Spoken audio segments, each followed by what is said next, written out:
Hi, and welcome to Season 2 of the Team Deakins Podcast, a collection of informal conversations between Roger and James Deakins and a guest. We never know where the conversation will take us, so listen in and see where it goes. This episode is sponsored by Profoto. Profoto, the light-shaping company, renowned for its high-end lighting equipment used by the world's best photographers and brands, has now expanded into the world of cinematography with uncompromising speed of use and limitless creativity. The L1600D is a high-output with no ballast LED light. Its dual mount makes it compatible with 50-plus Profoto modifiers and hundreds of Bowen's mount modifiers, making it a breakthrough product for cinematographers and gaffers seeking speed and efficiency on set with the highest degree of creative light-shaping possibilities. This episode is sponsored by Aperture, a premier manufacturer of LED lighting with the industry's greatest variety of fixtures for your complete lighting needs. Aperture recently announced the new Storm family of lights. With LED white light quality that matches natural daylight and classic tungsten bulbs, plus extreme low-end dimming while maintaining color quality. Discover more about the new Storm lights and the complete Aperture lighting ecosystem at aperture.com. Today, we're speaking with an actor. His credits include Take Shelter, The Icemen, George and Tammy, and The End. We're pleased to welcome Michael Shannon. Michael, thank you for doing this. My pleasure. We'd love to start with our normal question, which is, how did you get to where you are today? Is this something that you always thought you wanted to do, or is it something you found along the way? What's your story?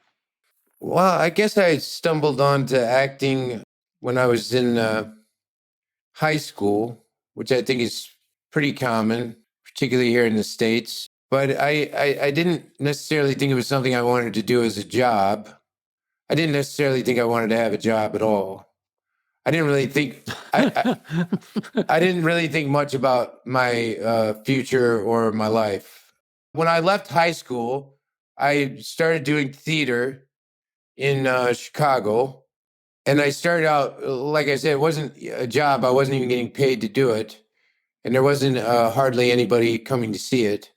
But I just kept doing it because I was fascinated by it and it made me happy. And eventually I did a play that was very popular. It was a play called Killer Joe.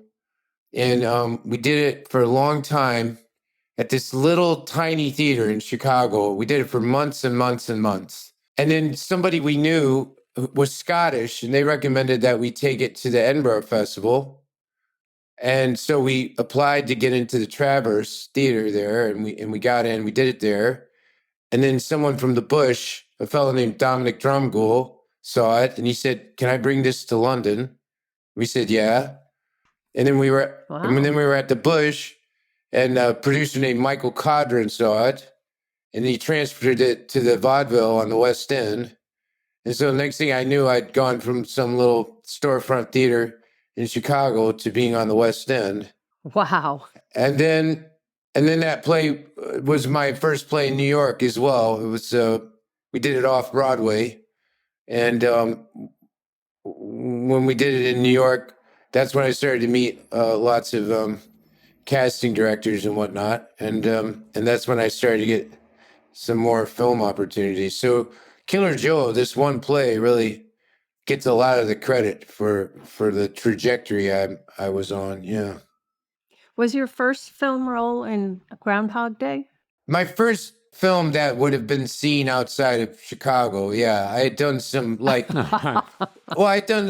was a local filmmaker who, non-union stuff or shorts or things like that. But I believe on Groundhog Day, that's how I got my SAG card. Mm-hmm. I'd done some little TV day player stuff, but that was the first proper studio film that I was involved with. Yeah. So how did that work come to you? Were you specifically looking for work in TV and films, or did you just get offered it because of your theater work? I was pretty obsessed with the theater. There were a lot of people that I knew that I worked with that were itching to get out to Los Angeles or New York because you really couldn't make a living acting in Chicago. But I always looked at them like they were making a mistake because I knew that although there were opportunities to make money in those places, that it was tremendously difficult to do, and the odds are that it wasn't going to happen. And I'd rather live like a pauper and do what I love to do. But every once in a while, a film or a television series would come to Chicago, and there were 3 local casting directors, the 3 Janes, we called them. They were all named Jane. Jane Heights, Jane Alderman, and Jane Brody. And Jane Brody was actually, I took a scene study class with her. So I kind of had an in with her, and she was the casting director on Groundhog Day and some other jobs I did. Yeah. When you started in films, did you like the experience, or did you just want to go back to theater? What was your feeling about the film versus theater? Well, I mean, they're quite different. The longer I do it, the more similar they get. But at first they were wildly different. I mean, filmmaking can be a very tedious process. We all know that, particularly for a young person who's used to, the adrenaline rush of going out on stage. I'm not good at sitting around doing nothing. But the thing I did appreciate about Groundhog Day, because I was there, even though I only had 2 or 3 lines, I was there for a long time because I was basically an extra a lot, because it's the same day over and over again. I always had to be in the restaurant and whatever, just sitting there pretending to eat an omelet, And but what I enjoyed about it was getting to watch Bill Murray and Harold Ramis and Chris Elliott, getting to watch them do their thing. Because, Bill Murray is just such an extraordinary improviser, and every take would be completely different. That was actually a really cool lesson, like early on in my career. Because, actors by and large, particularly if you're from the theater, it's drummed into you to be very faithful to the text. And to see Bill Murray just going off saying whatever came into his mind, take after take, I was like, oh, I didn't know you could do that. That's really fun. Yeah. So did you start doing that? Not, it depends. You have to know when and where. But I have some lines, frankly, that I'm known for are things that I just kind of made up on the fly. But not something like Revolutionary Road. Wouldn't make up a word of that. Right. But also, it must vary from director to director, right? I mean, yes. I mean, you work when you did Bug with William Friedkin. It must have been a very different experience than working with Harold Ramis, wasn't it? I mean, yeah. Although the thing I always point out is by the time I worked with Billy, he'd really mellowed out a lot.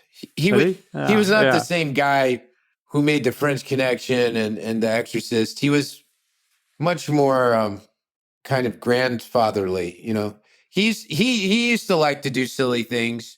He would do this thing where he'd shrink his waist and his pants would fall down. when he thought things were getting too serious. Yeah. But I know he's kind of legendary for being kind of mean or whatnot, or just stern or whatever. But I didn't really have that experience with him. That's quite. Was that quite a challenge though, doing that film, Bug? Well, I think the hardest part about it was, by the time we made the film, I had done the play 200 times, which I love. I love repetition. I have no problem doing something over and over. I actually think I'm one of those crazy people who actually thinks it's different every time. But the problem is that I was the only one there who had done that, and everybody else was doing it for the first time. And so I was having, it was hard not to get impatient with people watching them try to catch up or understand certain things that I had already, like it was like running in a marathon and I'm on mile 25 and everyone else is on mile 1. And I'm like, come on, catch up, you know? But, and there were some, you know, every once in a while, some minor disagreements between me and Billy about the tone or the subtext of a scene or the intention of a character or whatnot. But I was really lucky to be there. I mean, Billy had to fight for me to be in that movie. Lionsgate did not want me to be in that movie. Mm. That's interesting. Yeah. But he wanted you because he'd seen you on stage? Yeah, he had seen the play in New York. Yeah. He wanted, I mean, frankly, he wanted the whole cast from the play. Like the whole reason that movie happened is he came and saw the play and he had a history of making movies out of theater. I believe he'd done some Penchant on film. And he just thought immediately, I want to make a film out of this. And he talked to Lionsgate and he said, the cast is so wonderful, I should just get them. And Lionsgate said, you're out of your mind. So he said, well, I'll concede everybody except this guy. And they're like, but we could get, you know, you could get like Keanu Reeves or something. And Billy's like, no. He's like, I'll give you everybody else, but this guy's got to do it. So I'm very grateful that he did that for me. And how did you approach it? How different was the film version from the play? I've never seen the play actually, but I mean, how did I mean, when you do a play, you're doing the same thing every night, but when you're doing a film, how much experimentation is there, especially with somebody like Billy Friedkin? Billy, I think first and foremost, Billy really loved the writing of it. He also did a movie version of Killer Joe, the other play I was talking about.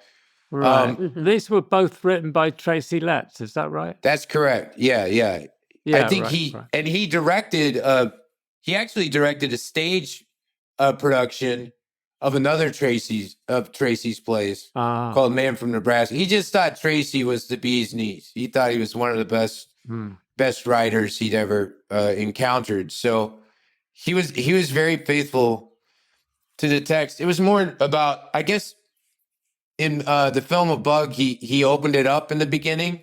Like in the stage version of Bug, the only thing you ever see is that motel room, ever. But in the movie, you see Agnes and her friend out at the bar. You see how they meet me. You get outside of that room, which, you know, I understand, you know, cinema wise, that's kind of the first thing that pops into people's head when they're adapting things is to open it up. But it kind of bummed me out a little. I just think there's something so interesting about never leaving that room.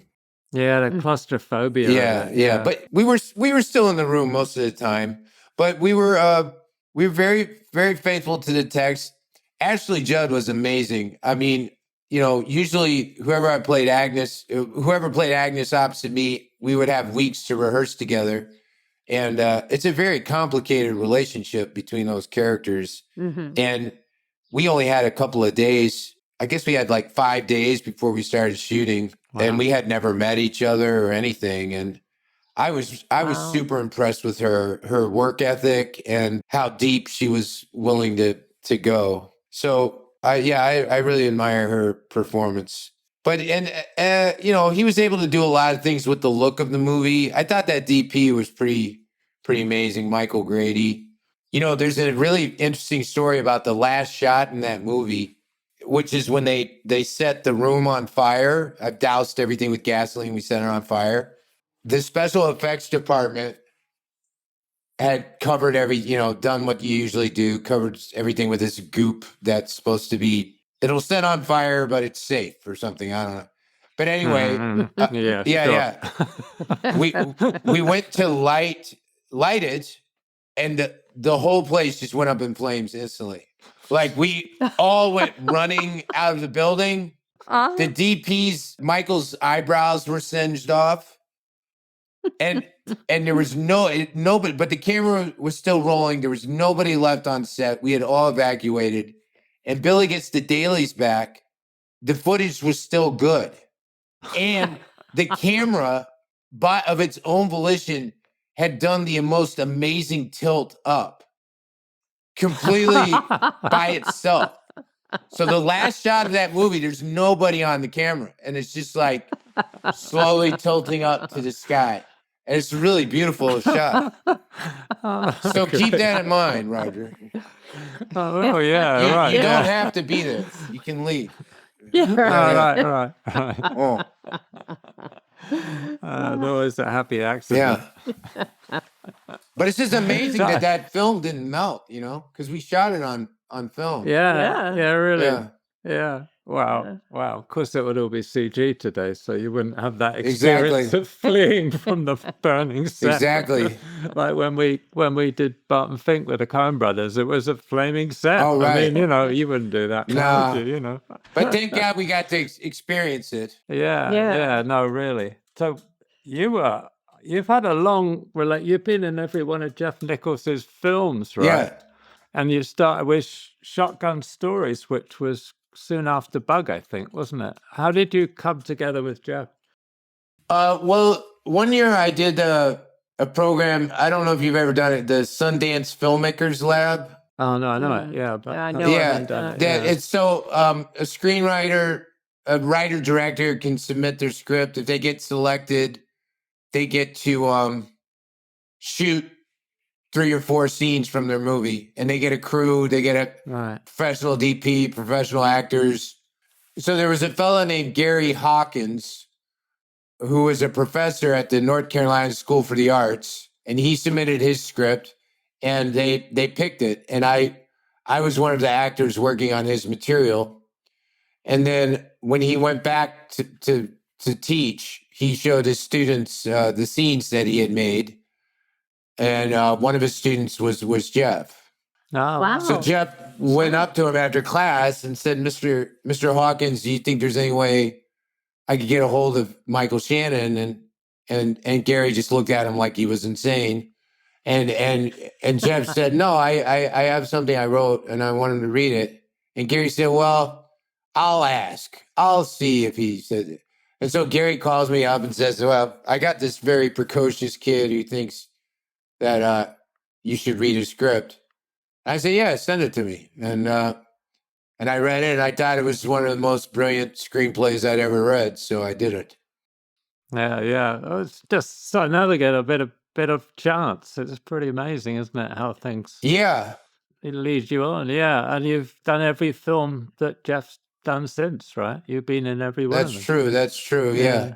And it goes both ways. I mean, I guess at the time, I was helping him out. I mean, I wasn't a household name or anything, but I guess I had enough of a reputation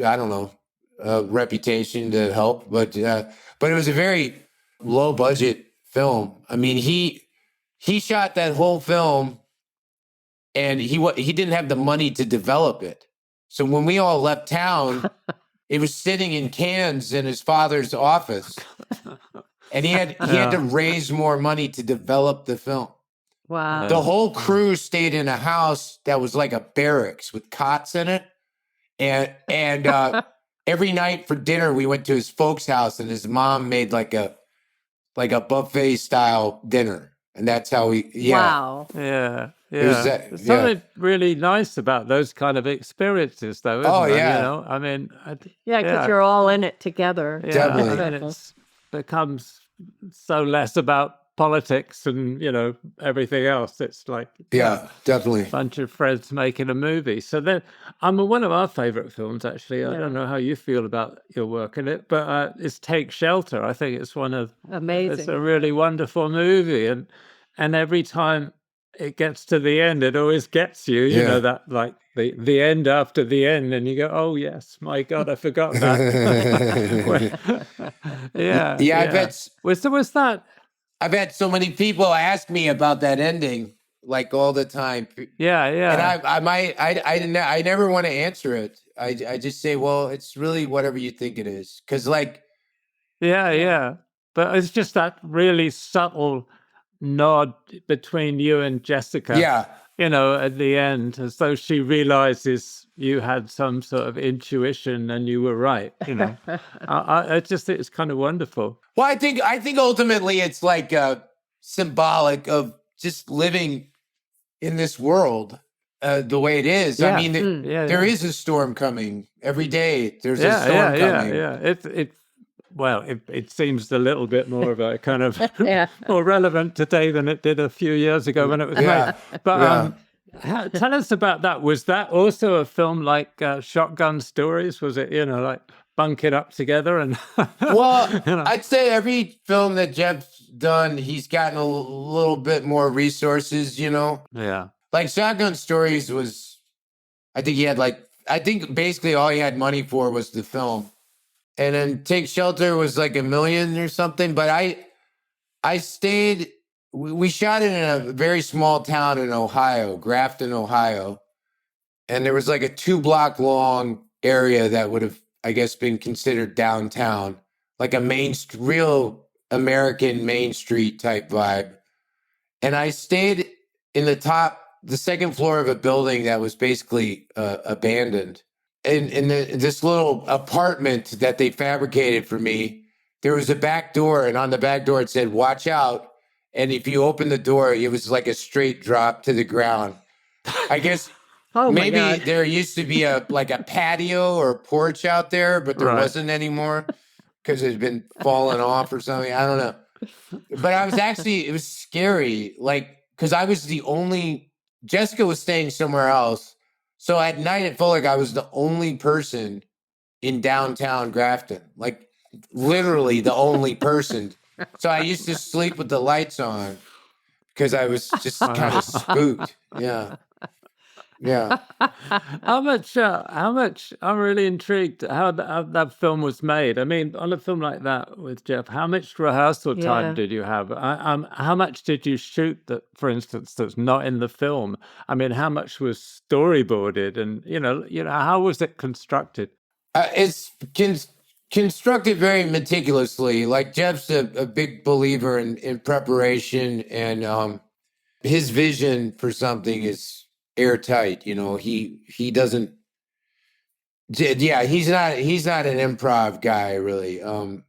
He knows what he wants. He's already kind of seen the film in his head.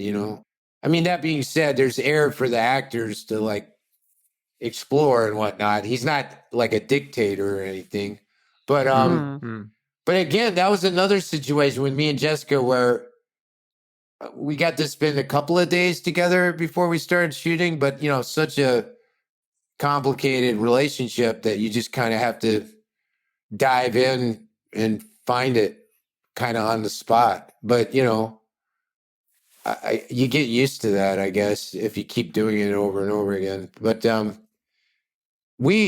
and I had a real affinity for one another straight out of the gate. I think we had kind of similar paths in our career, in our lives. We could relate to each other. So we were pretty comfortable around each other right away. But yeah, Jeff doesn't, Jeff on Shotgun Stories, he would ask me about rehearsal. He'd say, "Well, what should I do?" And I'd say, a lot of times the most interesting thing that happens is the first time somebody does something. So you should try and be filming that. He says I use the term leave the juice in the lemon until you're ready to make lemonade. Now that doesn't mean, it can also be like a disaster, the first take, and you're like, oh my God, nobody knows what's going on. But a lot of times something interesting happens on the first time you do something. And you don't get to rehearse. You don't get to rehearse for life, like things just happen to you, and you're like a cat. You're a cat. You either fall on your feet or you don't. Do you feel sometimes that if a director wants to rehearse a scene before they're comfortable with having it blocked, that their life can go out a bit? It definitely takes more. It's more demand. I find it's more demanding on the actors. Now, there's a lot of actors that would say the exact opposite, that they think it's unfair not to rehearse, and the more rehearsal you do, the more comfortable they feel. I think it's really just about your philosophy of what acting is. I think some people are really trying to manufacture a performance that they're comfortable with, that they feel like has all the little details they want it to have. And, for me, I'm not like that at all. I'm just looking for something to happen. I just want something to happen. If I make a silly face or look stupid or make a weird noise, I don't really care. I just want something to actually be happening. That's all. And it's not method. It's not like, you have to call me by my character's name or something. I just want something surprising to happen. That's all I want. A lot of actors talk about finding the character. So how did you find your character in Take Shelter? Well, I think a lot of that's preparation. Yeah. That's what I do in the theater. If I'm going to do a play, the month before I start rehearsing, I just sit around and stare at the script a lot, and daydream about it and say, well, what if this was me? Or, or why is this person the way they are? For something like Take Shelter, I really could relate to a lot of what Curtis was going through, because I've been very worried about. I've always had a lot of anxiety about this state of the world and the safety of the world. Ever since I was a kid, I remember, when that horrible movie The Day After came out, and it was all about the Russians are gonna annihilate us, and I was like a little boy walking around thinking about that all the time. I was like, well. What's the point? The Russians are just going to annihilate us, And so, I think there's a lot of people that can identify with that just sense of latent, impending doom, And then it was interesting because when I did Take Shelter, I'd also just had my first child, so I could relate to that aspect of it. And I guess the only thing I couldn't really relate to was working at that weird gravel mine where you worked. Yes, right. That would drive me crazy. I couldn't do something like that. Yeah, right. I think I could see that on your face, but I didn't know if that was part of the part or part of you reacting to actually doing the scene. No, I'm like, what? Why are we here? What's going on? Yeah. Yeah, I would feel the same way with you. When you're in the middle of a project and you're playing like these really troubled characters or whatever, do you take the character home with you? Like during the shoot, are you that character for the whole time? No, or can you let it go? No. For me, it's all. I feel like that's if you're going through that and you're not being filmed, then you're just like wasting your energy. Like. All right. You should get that all out of your system while someone's actually recording it, and when you walk away, you should feel like I have gotten all of that out of my system, and then because then you need to fill back up to go back the next day. But the idea of like spending 12 hours pretending to be Bob when I'm at like my apartment or something, it sounds like very draining to me. Like I think it would be, yeah. Well, some actors do they that. They do. And like I said, it's just different. It's different things for different people. It's like but again, I think that comes from having a background in the theater. Yeah. Because I think that's the way it is when you do a play. You just leave it all out there and then you go to the pub or whatever, You don't. Right. Yeah. I mean, it must be a very different experience as well, being on stage and you're doing the whole thing in real time, but on a film, it's all broken up. I mean, it must be. Do you find it frustrating sometimes on a film set when there's so much time between, one angle on the same scene and another angle on the... I've gotten used to it. But it took a while. And there's also some directors or some sets that are more conscientious of that actually.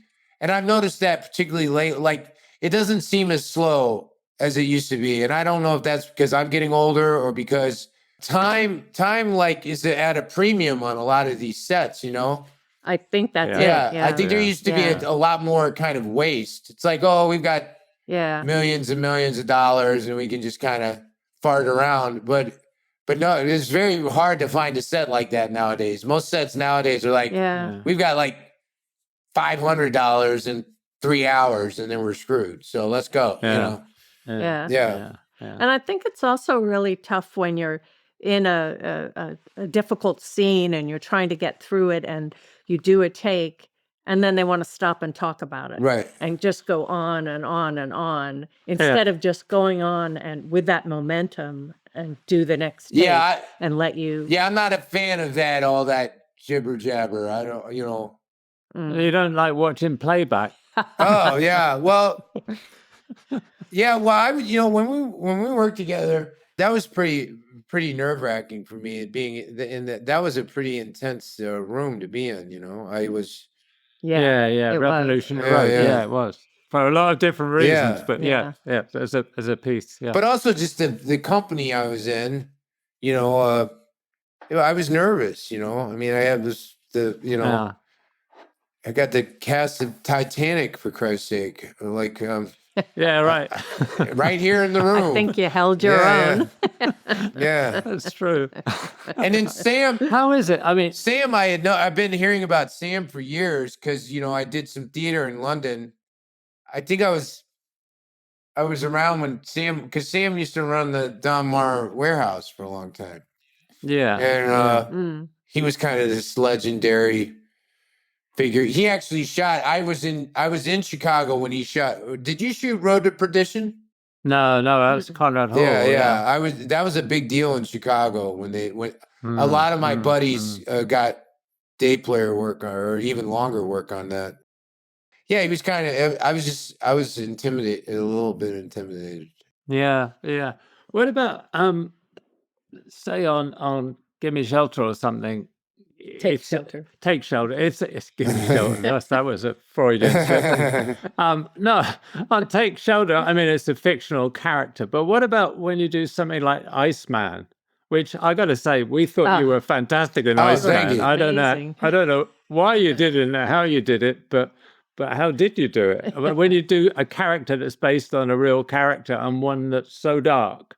I just study the heck out of them. You know, I mean, when I got that job, the director Ariel Vorman had access to the interviews that they used for that show on HBO, but he had the unedited interviews. I mean, it was hours and hours and hours of interviews. Wow. So I would just sit around and watch those, and I'd read their books about Richard that you can read, and you know, it's like, I don't know, it's like studying for a test or something. You just try and figure out as much about somebody as you can. I've played a lot of real people. I'm about to play another real person, and before I came up here, I was downstairs reading his book, and, you know, and he's a football coach, and I don't know anything about football or even care about football. Right. But I like this guy. I remember him. His name's Bill Parcells. He's a football coach that's pretty famous in American football. But you really just study, and then, you know, what you do, whether you're playing a real person or an imaginary person, is, you know, you just ask why. Like, why am I doing this? Why am I saying this? Why would anybody do this? Just why? And, you know, the answer I had for Richard is, you know, I think Richard was the victim of some very severe abuse that was alluded to in the movie. I don't think that, you know, justifies his behavior or anything. And I'm not saying that everybody who suffers that kind of abuse becomes a contract killer, but I did see a correlation there. And what broke my heart is I felt like he really wanted to be a family man and have as normal of a life as he could, but he just had this dysfunction in him that he couldn't extinguish, you know. Is that part of the satisfaction of being an actor for you, that you're exploring these characters?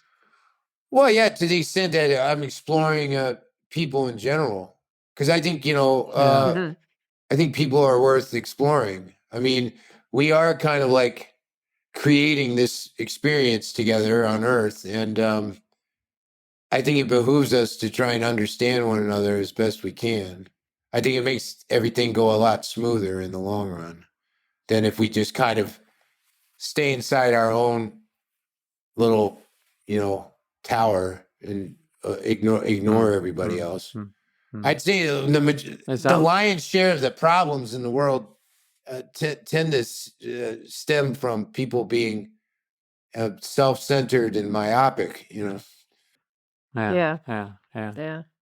I've always felt that's one of the, I think the most important function of film really is just show an audience somebody else, a different opinion. Allow the audience to experience something that they don't know. I agree. Yeah. I agree.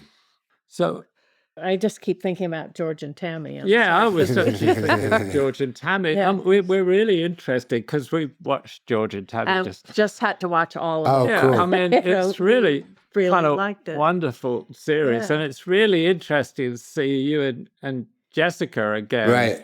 How did that role come about? I mean, you had played Elvis by then, hadn't you? In Elvis, I had, another improbable situation, but yes. Yeah, really. Well, how did all this sort of singing come about? Because you also have a rock band, don't you? Or something? I play with a few different outfits, but I wasn't originally supposed to play George. That was somebody else.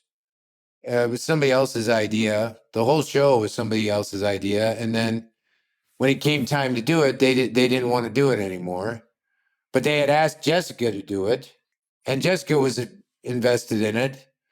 So she still wanted to do it, but she had to find somebody else. And she remembered from when we did Take Shelter that right around the time that we shot Take Shelter, I was in a band called Corporal, and I had actually made a CD. Right.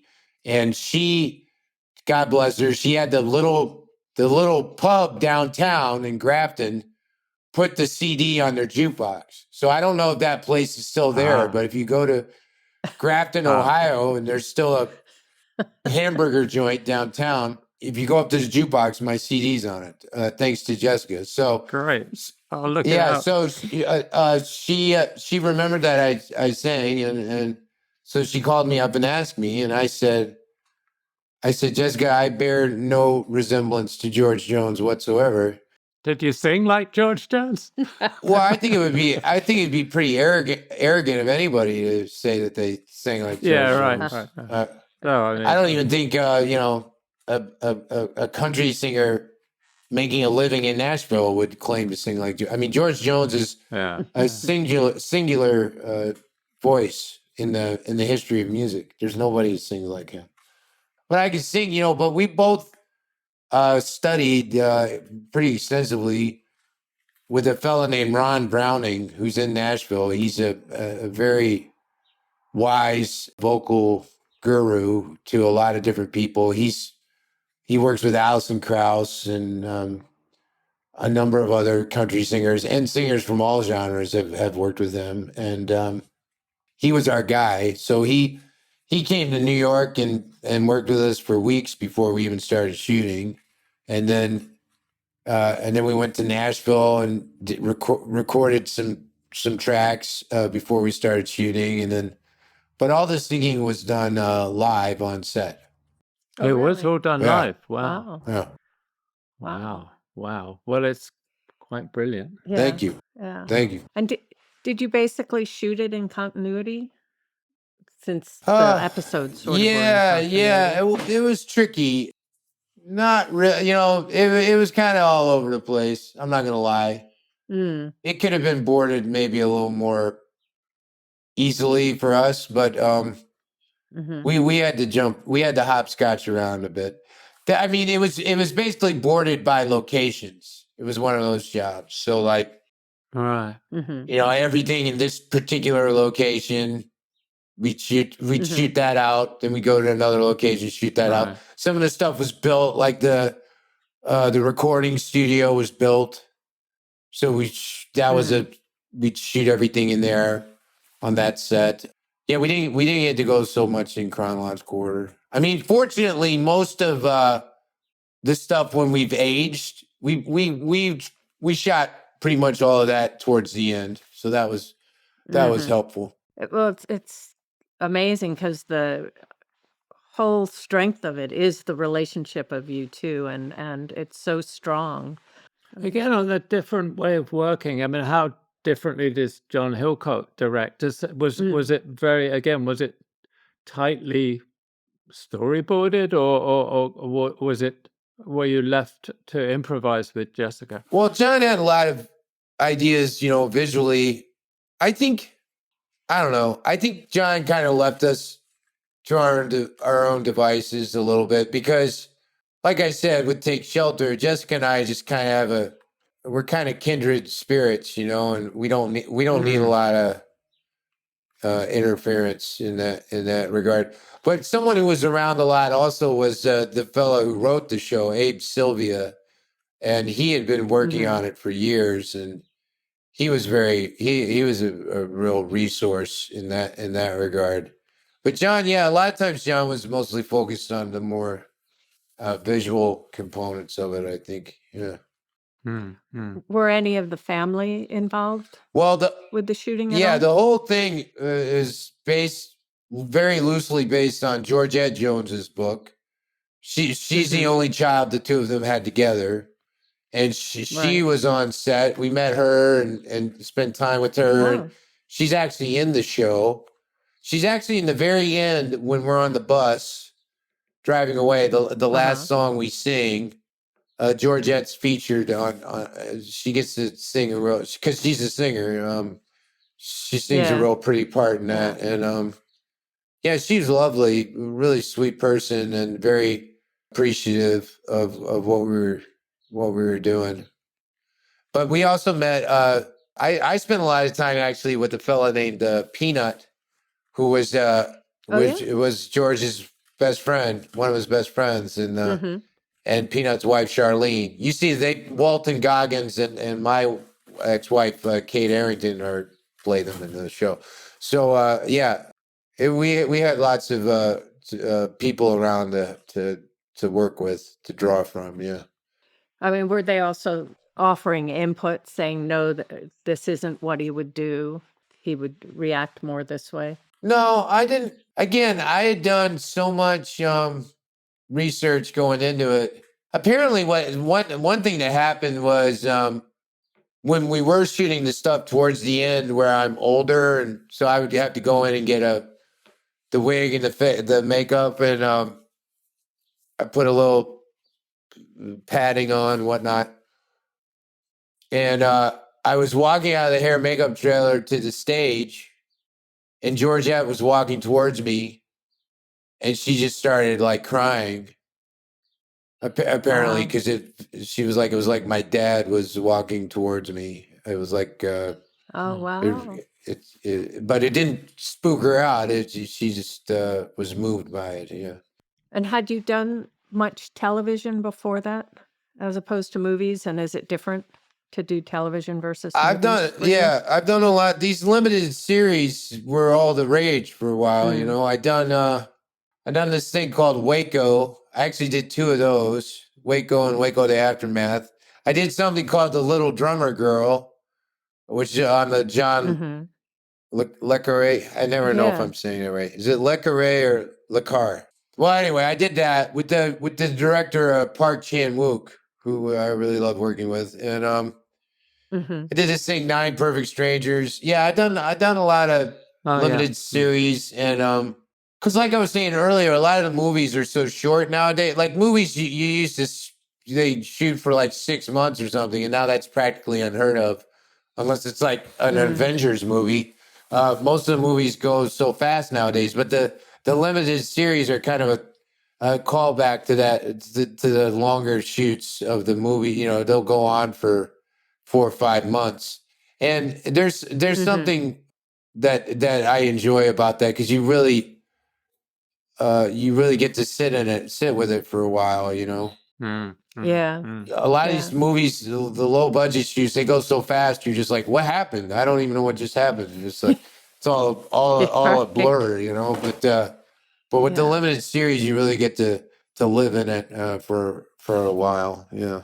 And does it allow your character to have more of an arc? Because there's actually more screen time, so you can take a little bit, if you've got a change in the character, you have a little more time to develop that? Yeah, I mean, yeah, there's so many extenuating circumstances, though. Like, there's so many other people that influence whether that happens or not. You go and you do the work, and then a bunch of people fiddle around with it, and a lot of times kind of screw it up. Yeah. So you have to be, we know. Yeah. You have to be very zen about it. You just have to be like, well, I enjoyed the experience of doing that. Whatever the final product is has very little to do with me, and I'm on to the next. I've cultivated that detachment about it. Yeah. Yeah. But something like George and Tammy, I mean, was the final product something that you expected? I mean, I was pleased with it. I was pleased with it. Yeah. But I never expect to be. It's easier. Is that way you're not disappointed? But you've seen so many kind of biopics about singers and their love life and their alcoholism and that. I mean, there's very few that work really well, and that one really does. I think it stands out. I thank you. Yeah, it's really good. It's funny because when we see a movie that we worked on the first time, when we see the final cut, all we see is the things we couldn't do, that we had to compromise on, that couldn't be put in. And it takes us about 5 years before we can see that movie and go, I guess that wasn't so bad. Yeah, it's funny. And I don't know if you know or not, but I just had the experience of directing my first film. So now I've really seen how the sausage is made. It's funny because when we talked to Tim Robbins and we asked him what changed when you went back to acting after you directed. He said, "Well, I was always on time after that." Oh, it's got to the set on time. Yeah. You. But what about you? It's hard to say because I did it so late into my career, and I feel like I've been watching directors for such a long time and trying to contemplate like what that experience is like for them. I always swore I would never do it because it just looked like a nightmare, like trying to organize all those people and all those different art forms to get them to all blend together in a way that made sense and told a story. I was always afraid if I directed, I wouldn't be able to sleep at night. I'd just lay awake all night worrying about things. But I got very fortunate on my movie because everybody really delivered big time, and I actually didn't really have to do all that much except pat them on the back and say, "You're doing a great job. Thank you." I think that's always very useful. And a director to a little bit of kind of moral support. Or whatever. It goes a long way, doesn't it? It goes a long way. It does. Yeah. So if you've done enough. You've done the rock band, and then you did George and Tammy, and you played Elvis. And so, did you always want to do an end of the world story that was a musical? You know what we're talking about. End. The end. That just kind of fell out of the clear blue sky. I actually I didn't know Josh. I had never seen Act of Killing. I had never seen Look of Silence. Oh, really? I didn't know Josh at all. But a filmmaker named Ramin Barani, who I've worked with a couple of times, is friends with Josh. And Ramin reached out to me and said, my buddy Josh wants to meet with you and talk to you about something. And so I met with him. And like I said earlier in the conversation, I've always been tremendously worried about the state of the world and the state of the state of the environment in general. I've been worried about that since I was a teenager. And if someone says, "Oh, I want to make something about climate change," or they've got my attention. So right. And then when he said it was a musical, I do love I love to sing. So I didn't have any problem with that. and the story sounded fascinating to me, and the cast. I mean, to get to work with Tilda and George. I mean, I just think George is one of my favorite people I've ever worked with, and his performance in that movie is. I just don't think he got enough attention. I've never seen somebody do what he did in that movie.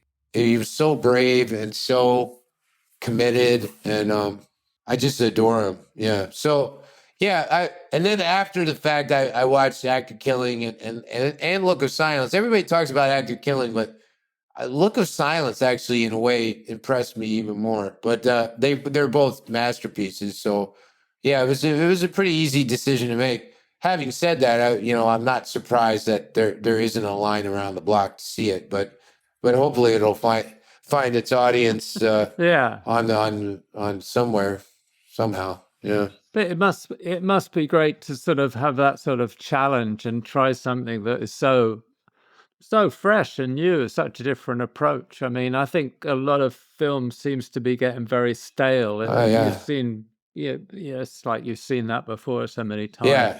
Yeah, it is. It can be quite dull nowadays. But and I think that DP also, Critchman, Michael Critchman, who shot the film, I think he was doing, and the production design, all that.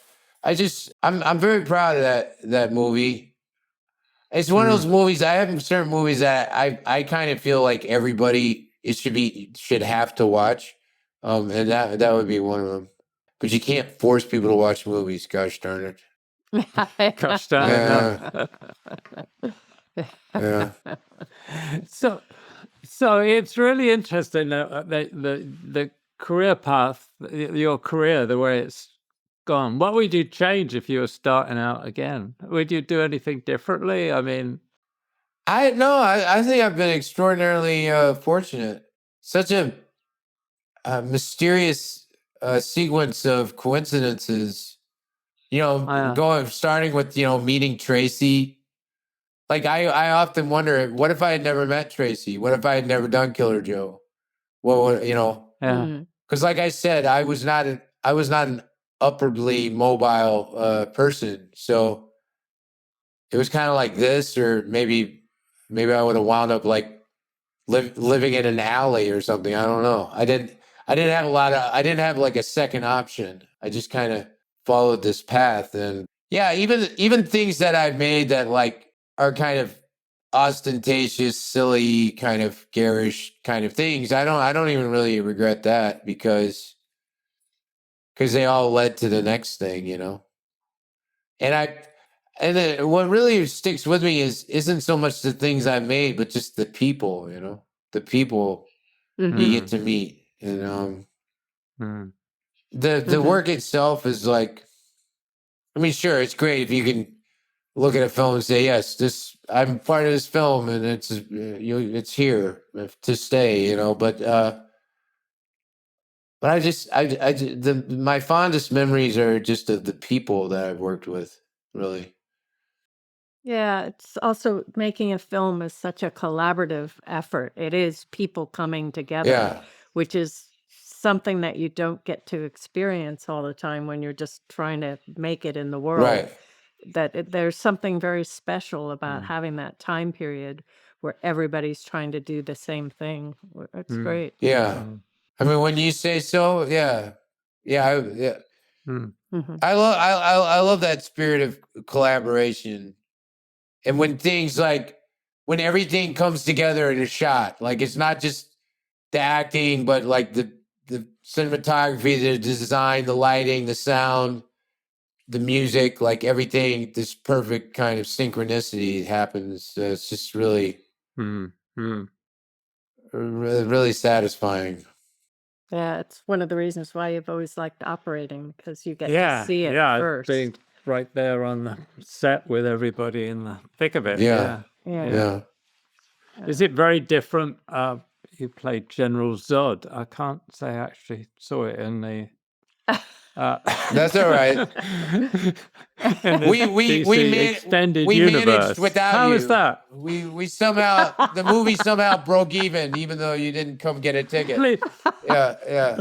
I mean, you could make me go and see the end, which I did. Yeah. Was that fun though? Is it fun doing those kind of films of an actor? Do you find less pressure doing something like that? And is it more fun? You can experiment with a character because it's not, a real character like in The Iceman or something like that. Well, I'm about to really blow your mind here.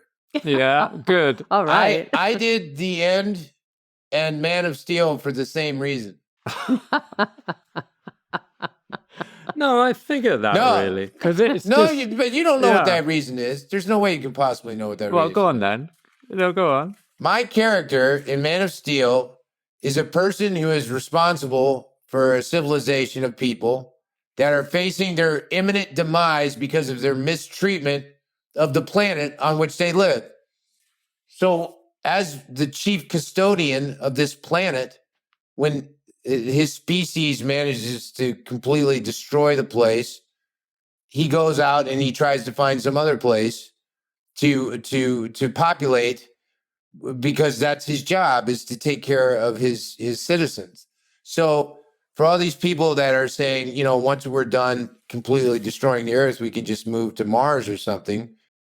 So the impetus to make both of these films sprang from my concern about how we treat the earth and each other. Oh, wow. Wow. No, that's great. I'm sorry, I didn't connect. Well, and it's actually important because the people that wouldn't go see the serious film and get the message might go and see a different kind of film and get the same message. Absolutely, yeah. So it makes sense. But I also I appreciate what you're saying, but because Man of Steel is a DC movie, and it kind of has a different feel than a lot of the Marvel films. I think a lot of the Marvel films are very tongue-in-cheek. And Man of Steel actually had I felt like it had a certain kind of gravity to it, thanks to Zack Snyder, the man who made it, who I really enjoyed working with, and who was kind of ripped away from that whole universe by the studio in a rather violent way, which was not fun for me to watch, because I really adore Zack. But it's not all tongue in cheek. He gets some kind of serious stuff in there, and then a lot of it's just like people running around trying to beat each other up. But that never gets old. That never gets old. No. Yeah. So there's an audience for that. Yeah. Well, what advice would you give to a young actor now, starting out now? Oh God. Somebody asked, I was at a play the other night, and at intermission, a young actor walked up to me on the street and said, "I'm going to drama school. Do you have any advice?" And I just looked at him and said, "Nope." It's hard to know what I to really say. don't, particularly because it's, for me, when I started out, it's nothing like now. I mean, there's almost I can't draw a comparison. It's like, they don't even have casting sessions anymore. Like, people do their auditions on their phones. I've never done that in my life. Like, I don't know what that is. I don't know how. I feel sorry for young actors today. I don't, because for me, the whole reason I have a career is I was able to walk into a room and just kind of behave and have people be like, "Who the hell is that guy? Like, who is that? What is that guy doing?" But that comes from being in like close proximity to people and like breathing the same air and having those awkward silences where you're just kind of looking at each other like, what are you? Like that animal kind of thing that you don't have when you send someone a tape on your phone, You don't have that experience. Yeah. I mean, I literally, the whole reason I got the gig in Pearl Harbor, which was a big deal for me at the time, was because I went in front of Jerry Bruckheimer and Michael Bay and I made them laugh. I said some silly crap that made them laugh. And they're like, "You're really funny." But you don't know if you're like making a tape on your phone, you're not going to do that. You're just like, well, here's my sides, here's my lines, and I say it, So I don't know. It's scary. Yeah. It's a scary time to be an actor, I think.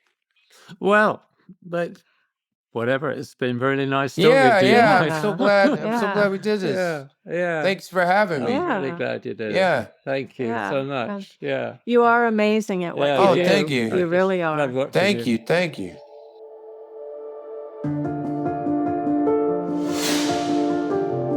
If you'd like to sponsor the Team Deakins podcast, let us know at pod@teamdeakins.com. Thanks for listening. If you want more information and further discussion, check out the forums at www.rogerdeakins.com. Becoming a member is free, and you can ask follow-up questions there. And be sure to subscribe to the podcast for more new questions and topics. Also, check us out on Instagram at team.deakins. See you next time.